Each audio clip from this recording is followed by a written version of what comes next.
He was once a goat, now he's straight garbage. Where did he go? Hey, Dreamy here, and if you want to know what a unit like Gohan Beast doesn't have that you should avoid for the future, this is the downfall of Ultra Gohan Beast.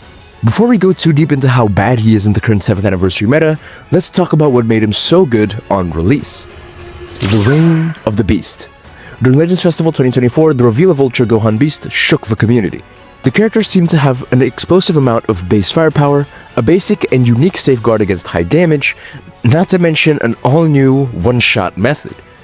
Beast's high base damage stat goes along really well with his easy access to cover null, which also synergizes really well with his easy access to cards as he enters the battlefield and starts his combo. Pair that with a green card that actually draws a special move, and the buffs that he gets whenever he draws a special move adding on to his special move damage, and you have an easy source of damage that you can always come back to. Then, his ultimate arts does a lot of damage, on top of just being an AoE attack that could wipe the enemy team very easily. This man was the new king of damage on release. Beast's 50% disrupt was arguably the best in the game. Healing, Q reduction, and card reduction? Literally unrivaled, to the point where it was a good enough substitute for endurance or the such. Then, his auto counter against ults and rising rushes made him damn near unkillable. Instead of just becoming an easy method to halt attacks, it became an easy way to burst down the enemy's HP completely for free. It was incredibly valuable, in a meta where rising rushes and ults were desperately needed to actually make a lot of progress in the fight. Of course, we can't forget about what makes this character truly special.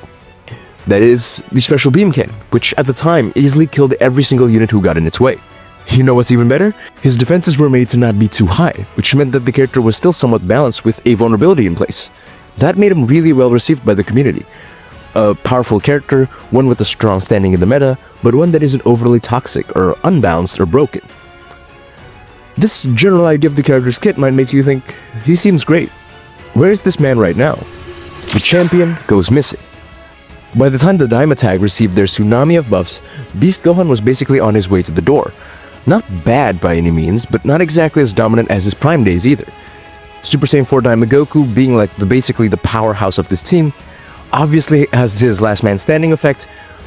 With a second ult, with vanish removal and lock-in, Gohan Beast was probably the only character who could actually work around it naturally using his kit, stopping that combo from actually landing. He also has the type advantage over Majin Buu, which is huge because Majin Buu is a defensive character at his core, and that allowed you to kind of pop his endurance and his paralyze early on in the fight. Still, the damage-dealing side of the team were starting to overwhelm Gohan. You look at a character like Super Saiyan 4 Daima Goku, like I said before, and then, say for example, like Super Saiyan 3 Vegeta even, honestly.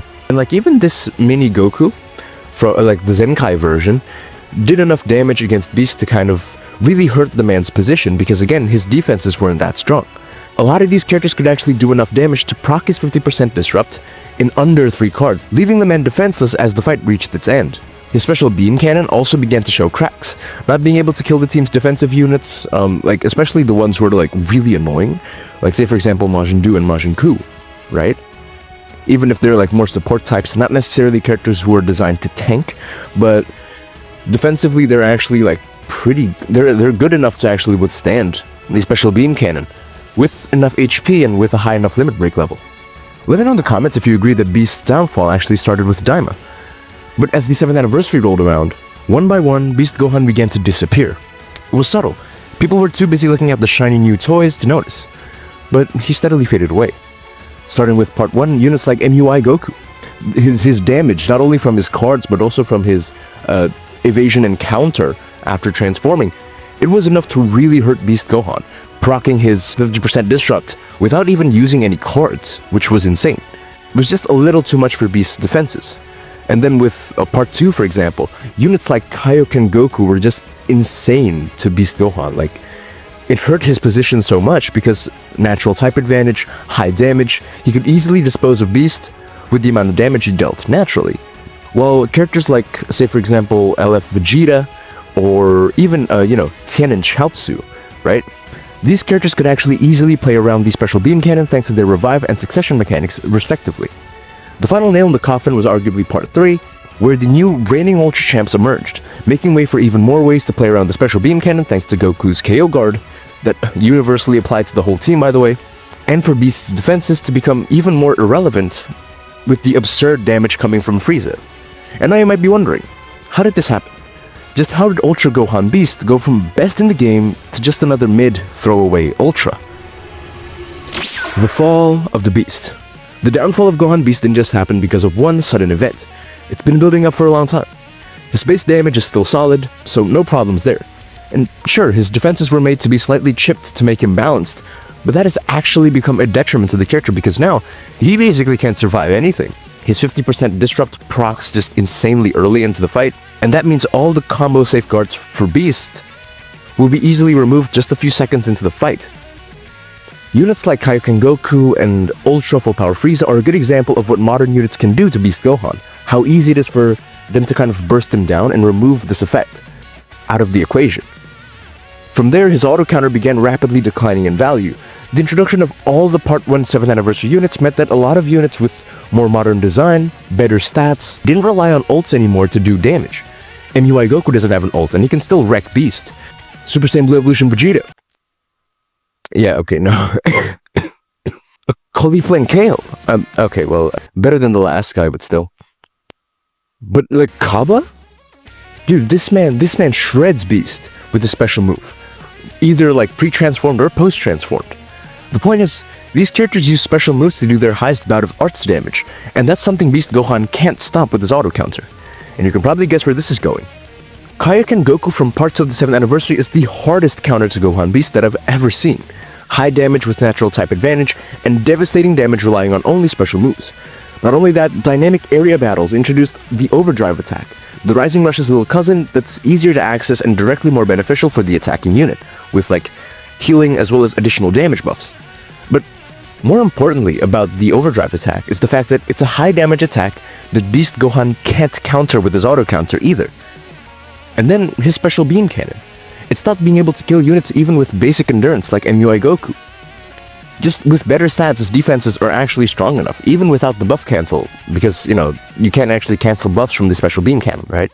And not just MUI Goku, right? Like, can we just pretend like this guy just doesn't exist, man? And then, not to mention units with a revive, like Vegeta, or a unit with a succession ability, basically a revive, right? Just like Tien and Chaozu. Or a KO guard, like Ultra Super Saiyan Goku, who could easily bypass the endurance penetration of Gohan's special beam cannon, and for Goku specifically, one who can actually pass on that bypass to all of the allies brought into the fight. His defenses, dead. His unique age, useless. His special beam cannon, weaker than it's ever been. And now you're probably wondering how Beast Gohan didn't fall off harder with all the things considered. He's a mid-ultra now compared to what we see as the best. But what's the takeaway? What can we get out of this? Conclusion. This isn't meta anymore.